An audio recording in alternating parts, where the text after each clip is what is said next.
Nicole Spohr for Simon Says Stamp, and today we're going to transform these sketched floral card front panels into gorgeous vintage backgrounds using components from the August 2026 card kit.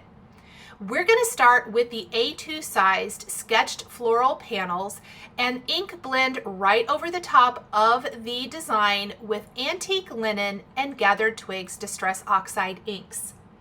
I went all over the panel first with my antique linen ink, making sure that I had good coverage. Then I went around all sides of the panel with gathered twigs, leaving that lighter area just in the center of the panel. You could do this in any colorway. I really wanted to keep that gorgeous vintage vibe, so I chose to stay with my brown colors. Then I'm going to grab a little additional gathered twigs Distress Oxide ink and a little packaging from my trash can and add a little water to that ink and start ink smooshing. I love ink smooshing for that really quick and easy distressed watercolor look. You could do this with any of your favorite colors. I decided to stick with these brown shades today because we're going to do a lot of fabulous coloring on top of this. Now you can add as much or as little water as you want. It's going to change the look completely. Once I have the initial layers of ink smooshing down, you're either going to want to let this sit and completely air dry before adding any additional layers, or you're going to want to hit it with a heat tool to help this dry before you proceed with any of the other steps. I was in a bit of a hurry, so I did hit this with a heat tool, and after it's dry, that's going to give you a really good idea whether you want to add additional ink smooshing or if you're ready to proceed for whatever you're doing next for this. You could even leave this as is. I think the sketched florals look beautiful against this colorful background. I decided I wanted a few darker spots. I added a little less water to the gathered twigs Distress Oxide ink, and I'm just kind of tapping it here and there for those darker splatters. Once this is done, I'm going to hit it with the heat tool again.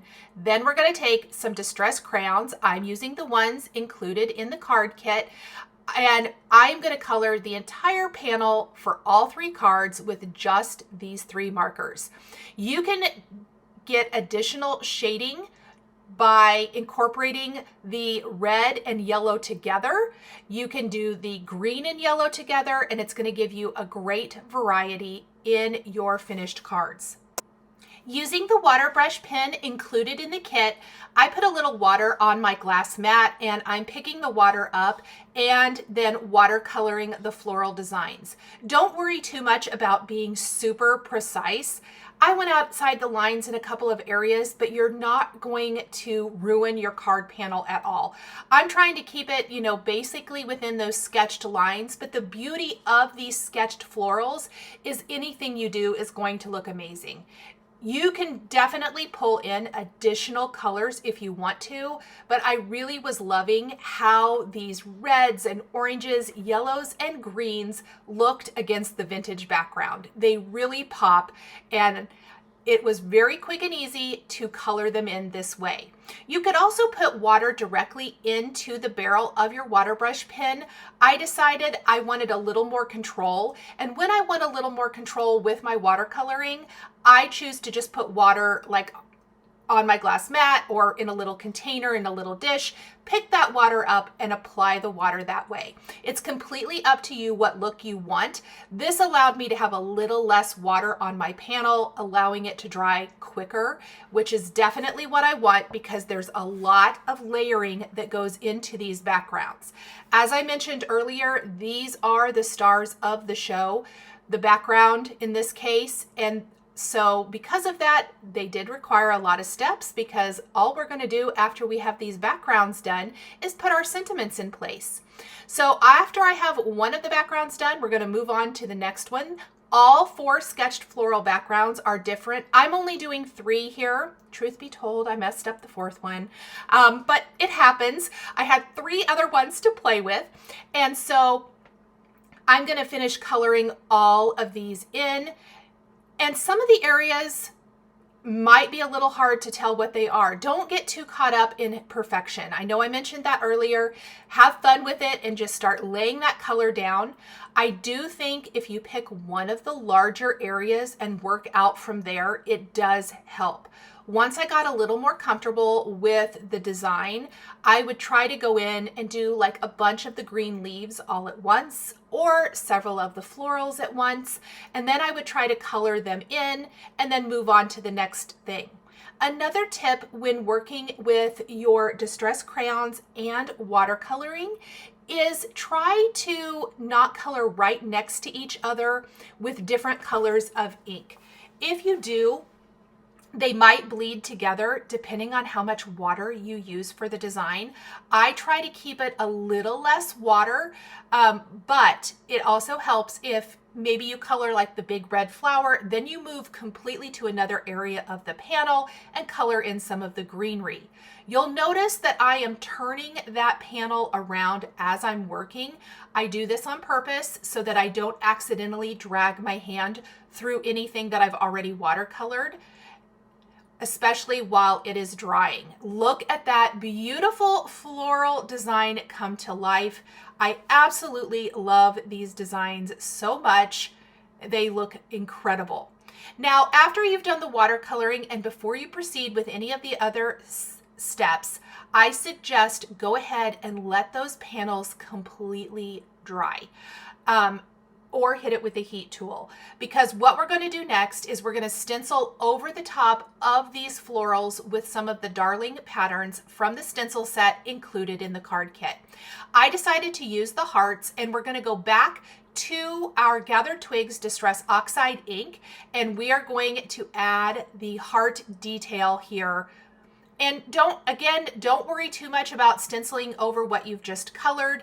It's not going to show up that dark. I made sure and went kind of light, and if I wanted it a little darker, I would go back. I just want the hint of these hearts in the background of the panel. You could also do the stenciling before you do the coloring. I kind of did it as an afterthought, but I think this is a really great way to show that it doesn't matter all that much what order you do things in. I didn't try to stencil right over the top of the florals, but I didn't necessarily try to avoid them either. And you can see that it's not going to overpower the design at all. Once we have this, I did take a previous stamp set released from Simon Says Stamp. It's called Vintage Love Notes, and I love it for the distress type of images in the set. You could pick any of those kind of sets from your stash to add a little extra distressing. I really loved the sheet music design from this, and I placed it on an acrylic block and added Gathered Twigs ink to it and stamped it in about 3 places, 3 or 4 per panel, to add a little extra distressing. It's very subtle and very light, but I love the layering this provides for our vintage backgrounds.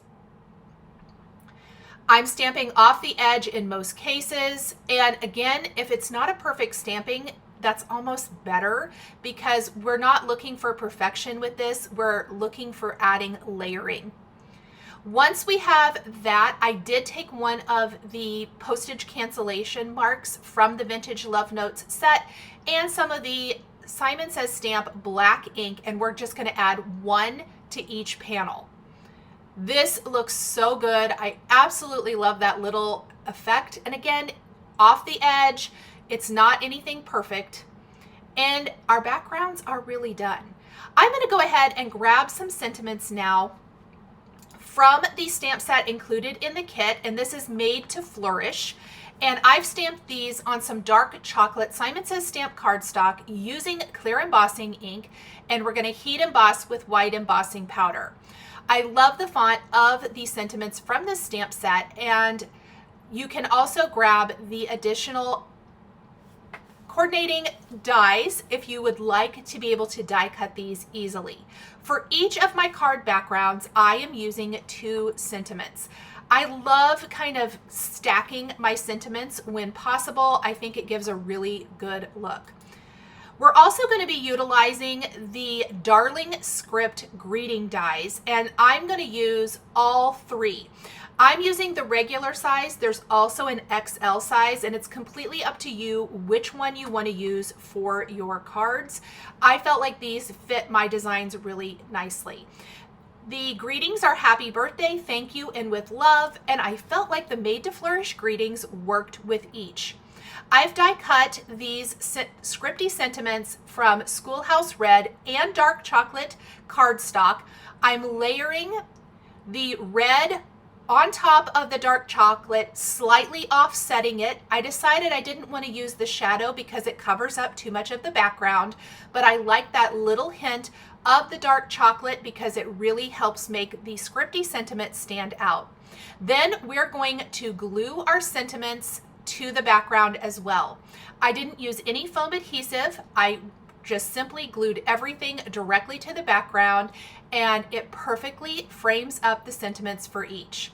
Now, I thought each of the cards did need a little dimension, so I'm going to use the Dewpierce butterflies, die cut from some bronze vellum cardstock and scattered throughout each of my card panels.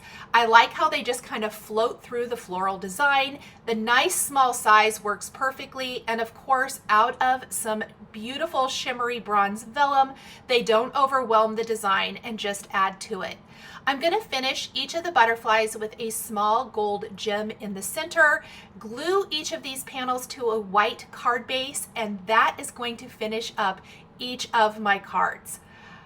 I hope you guys enjoyed this video showcasing some fun ideas for creating your own backgrounds with these amazing sketched floral card front panels.